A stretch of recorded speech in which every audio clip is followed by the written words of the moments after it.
selalu ada yang nyinyir. Jadi ini gimana ya? Kita perlu kritik, kita perlu pengawasan, tapi kalau nyinyir agak lain ya.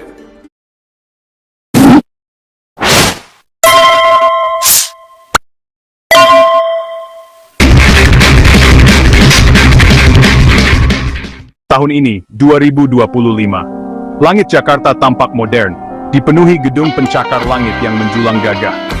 Namun di balik kemegahan fasadnya, ada sebuah pertanyaan fundamental yang terus menggema, berbisik lirih di lorong-lorong kekuasaan, hingga ke warung kopi di pinggir jalan. Benarkah kita merdeka? 60 tahun telah berlalu sejak tragedi kelam 1965, sebuah titik nol yang mengubah arah sejarah bangsa ini secara drastis. Peristiwa itu bukan sekadar catatan kaki dalam buku sejarah, melainkan sebuah luka menganga yang membentuk siapa kita hari ini. Kini, gema dari masa lalu itu terasa kembali bergetar, lebih kuat dari sebelumnya, memunculkan keraguan yang sama, siapa sesungguhnya yang memegang kendali atas nasib negeri ini. Kita seringkali terlena dengan narasi kedaulatan yang kita rayakan setiap tahun. Bendera merah putih berkibar, lagu kebangsaan mengalun syahdu, dan para pemimpin berbicara tentang kemandirian bangsa. Namun, jika kita menyingkap tirai tebal diplomasi dan retorika politik, kita akan menemukan sebuah realitas yang jauh lebih kompleks dan mengkhawatirkan. Apakah kebijakan luar negeri kita benar-benar lahir dari rahim kepentingan nasional? Ataukah hanya sebuah skenario yang ditulis oleh sutradara di seberang Pasifik, di Washington DC? Pertanyaan ini bukan lagi paranoia, melainkan sebuah kewaspadaan historis yang wajib kita miliki, terutama saat melihat pola-pola lama mulai dimainkan kembali dengan aktor dan panggung yang baru. Untuk memahami hari ini, kita harus kembali ke titik nol itu, pertengahan dekade 1960-an. Indonesia di bawah Soekarno adalah duri dalam daging bagi Amerika Serikat di puncak Perang Dingin. Politik luar negeri bebas aktif Bung Karno, kedekatannya dengan Blok Timur, dan retorika anti-imperialismenya dianggap sebagai ancaman serius bagi hegemoni Amerika di Asia Tenggara. Dokumen-dokumen CIA yang kini bisa diakses publik secara gamblang menunjukkan betapa intensnya Washington ingin menyingkirkan Soekarno dari panggung politik. Operasi intelijen digelar, dana rahasia digelontorkan, dan agen-agen disebar untuk menciptakan destabilisasi. Puncaknya adalah peristiwa J30S pada tahun 1965. Hingga hari ini, narasi resminya masih simpang siur, diselimuti kabut tebal propaganda. Namun, kepingan puzzle dari arsip-arsip yang terungkap menunjukkan peran signifikan intelijen asing. CIA tidak perlu menarik pelatuknya sendiri. Mereka hanya perlu menyediakan senjatanya, memanaskan situasinya, dan mendukung pihak yang paling sejalan dengan kepentingan mereka. Dalam hal ini, Jenderal Soeharto adalah jawaban dari doa mereka. Daftar nama ribuan orang yang dituduh komunis, yang konon diserahkan oleh Amerika kepada tentara, menjadi daftar kematian dalam salah satu pembantaian massal terburuk di abad ke-20. Lahirnya Orde Baru di atas lautan darah adalah awal dari sebuah persahabatan yang sangat pragmatis antara Jakarta dan Washington. Soeharto, sang smiling general, membuka pintu Indonesia selebar-lebarnya bagi modal asing, terutama dari Amerika. Undang-Undang Penanaman Modal Asing tahun 1967 adalah karpet merah yang digelar untuk korporasi raksasa seperti Freeport-McMoran. Ketika rezim Soeharto tumbang pada tahun 1998 di tengah gelombang reformasi, ada secercah harapan besar. Rakyat mendamba perubahan fundamental, sebuah era baru di mana Indonesia benar-benar berdaulat dan bebas dari intervensi asing. Namun harapan seringkali naif. Amerika Serikat, yang selama puluhan tahun menjadi penyokong utama Orde Baru, dengan cepat mengubah strateginya. Krisis moneter 1997 hingga 1998 menjadi pintu masuk yang sempurna. Saat ekonomi Indonesia luluh lantak, datanglah sang penyelamat Dana Moneter Internasional dan Bank Dunia. Momen ikonik saat Direktur IMF Michel Camdessus berdiri menyilangkan tangan sambil mengawasi Presiden Soeharto menandatangani kesepakatan menjadi simbol abadi betapa dalamnya kedaulatan kita telah digadaikan. Pengaruh Amerika tidak hanya berhenti pada lembaga keuangan. Peran Duta Besar Amerika di Jakarta menjadi jauh lebih signifikan di era demokrasi. Mereka bukan lagi sekadar perwakilan diplomatik, melainkan pemain kunci yang aktif melobi para politisi, pejabat pemerintah, dan tokoh masyarakat sipil. Dominasi korporasi asing pun semakin mengakar. Era reformasi yang membuka keran kebebasan justru dimanfaatkan untuk memperkuat cengkeraman modal. Jeratnya kini lebih halus. Virtual seperti besi, depan seperti bedering emas yang berpolet. Memasuki tahun 2025, di bawah kepemimpinan Presiden Prabowo Subianto, pertanyaan tentang kedaulatan kembali mengemuka dengan urgensi baru.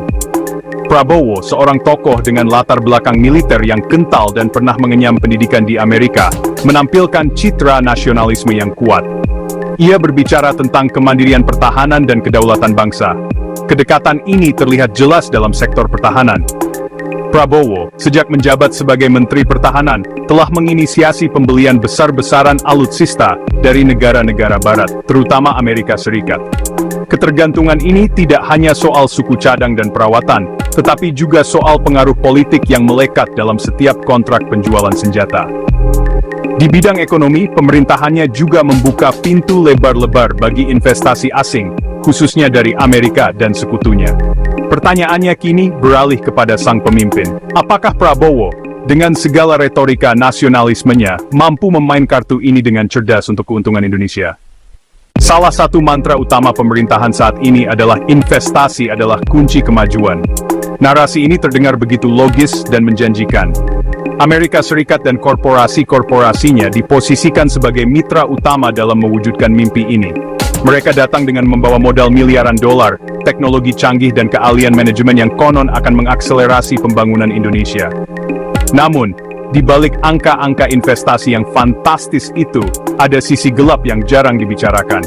Setiap investasi asing, terutama yang berskala besar, selalu datang dengan serangkaian syarat, baik yang tertulis maupun tidak.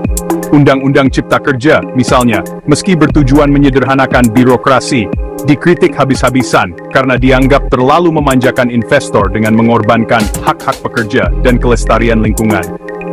Cengkeraman korporasi asing ini paling nyata terasa di sektor sumber daya alam. Selama puluhan tahun, kekayaan alam kita dikeruk oleh perusahaan-perusahaan raksasa dengan nilai tambah yang minimal bagi rakyat sekitar. Di era digital, bentuk investasi ini berevolusi. Perusahaan teknologi raksasa dari Amerika kini menguasai hampir seluruh aspek kehidupan digital kita, mengumpulkan data pribadi jutaan rakyat Indonesia, sebuah komoditas baru yang nilainya mungkin melebihi minyak dan gas. Salah satu isu paling sensitif dan kontroversial yang muncul di era pemerintahan Prabowo adalah wacana normalisasi hubungan diplomatik dengan Israel. Amerika Serikat, melalui Abraham Accords yang diprakarsainya, secara aktif mendorong negara-negara berpenduduk mayoritas Muslim, termasuk Indonesia, untuk membuka hubungan resmi dengan Tel Aviv. Secara historis, konstitusi kita mengamanatkan untuk menentang segala bentuk penjajahan di atas dunia. Dan perjuangan kemerdekaan Palestina selalu menjadi salah satu pilar politik luar negeri Indonesia. Mendukung Palestina bukan hanya soal solidaritas keagamaan, tetapi soal komitmen pada prinsip kemanusiaan dan hukum internasional. Tekanan dari Amerika dalam isu ini sangat terasa. Washington bisa menggunakan berbagai instrumen untuk membujuk Jakarta. Mulai dari janji investasi tambahan dari US International Development Finance Corporation hingga fasilitasi keanggotaan Indonesia di Organization for Economic Cooperation and Development. Ini adalah bentuk diplomasi transaksional yang sangat khas Amerika. Mereka menawarkan gula-gula ekonomi untuk mendorong sebuah keputusan politik yang sebenarnya bertentangan dengan sentimen publik dan garis politik luar negeri historis Indonesia. Panggung geopolitik terbesar saat ini adalah Indo-Pasifik, sebuah arena pertarungan pengaruh antara dua raksasa Amerika Serikat dan China. Indonesia karena letak geografisnya yang strategis, populasi yang besar, dan sumber daya alam yang melimpah, berada tepat di pusat pusaran kompetisi ini. Isu Papua adalah salah satu contoh paling gamblang. Di satu sisi, Amerika secara resmi mengakui Papua sebagai bagian dari NKRI. Namun di sisi lain, isu pelanggaran hak asasi manusia di Papua seringkali dijadikan alat tekan oleh para politisi dan LSM di Washington. Di Laut Cina Selatan, dilemanya lebih pelik. Indonesia secara teknis bukan negara yang bersengketa atas kepulauan Spratly atau Paracel. Namun, klaim 9 garis putus-putus Cina secara jelas tumpang tindih dengan zona ekonomi eksklusif Indonesia di sekitar Kepulauan Natuna. Amerika Serikat, dengan dalih menegakkan kebebasan navigasi, secara rutin mengirimkan kapal-kapal perangnya ke kawasan tersebut. Mereka mendorong Indonesia untuk mengambil sikap yang lebih keras terhadap China. Dilema bagi Jakarta adalah seperti berjalan di atas tali. Terlalu condong ke China, berarti mengorbankan kedaulatan maritim di Natuna. Namun, terlalu mesra dengan Amerika berarti menyeret Indonesia ke dalam potensi konflik terbuka yang bukan perang kita. Kepentingan nasional kita yang sejati adalah menjaga stabilitas kawasan dan memastikan zona ekonomi eksklusif kita dihormati, tanpa harus menjadi proksi bagi kekuatan manapun. Jika kita membandingkan situasi tahun 2025 dengan apa yang terjadi pada 1965, kita akan menemukan sebuah pola yang menakutkan, meski metodenya telah berevolusi. Dulu, intervensi Amerika bersifat lebih fisik dan rahasia operasi intelijen CIA, dukungan logistik dan senjata kepada militer, serta propaganda melalui radio dan pamflet. Hari ini, permainannya jauh lebih halus, lebih canggih, dan merasuk ke ruang-ruang privat kita. Intervensi tidak lagi melulu soal senjata dan kudeta, tetapi soal mengendalikan narasi. Medan perangnya telah bergeser dari markas militer ke lini massa media sosial. Amerika dan sekutunya kini menggunakan kekuatan lunak secara masif. Mereka mendanai influencer, media-media tertentu, lembaga think tank, dan program pertukaran pelajar untuk menanamkan cara pandang dan nilai-nilai yang sejalan dengan kepentingan mereka. Peran militer pun bertransformasi. Jika dulu militer adalah alat kudeta, kini militer adalah mitra strategis. Melalui program latihan bersama, pendidikan perwira di Akademi Militer Amerika Serikat, dan hibah alutsista, Amerika membangun hubungan institusional dan personal yang kuat dengan jajaran elit TNI. Jadi, apakah ada yang berbeda? Aktornya mungkin telah berganti, metodenya pun telah berubah, dari intervensi fisik menjadi perang narasi dan jerat ekonomi. Namun, tujuannya tetap sama, memastikan Indonesia tidak pernah benar-benar mandiri dan selalu bisa dikendalikan untuk melayani kepentingan strategis sang adidaya. Setelah menelusuri jejak-jejak gelap dari 1965 hingga 2025, kita sampai pada sebuah persimpangan yang krusial. Sejarah telah membentangkan di hadapan kita sebuah pola ketergantungan yang mengakar kuat. Dari dukungan rahasia CIA untuk menumbangkan Soekarno, hingga jerat utang IMF di era reformasi, dan kini manuver geopolitik di bawah payung kemitraan strategis di era Prabowo.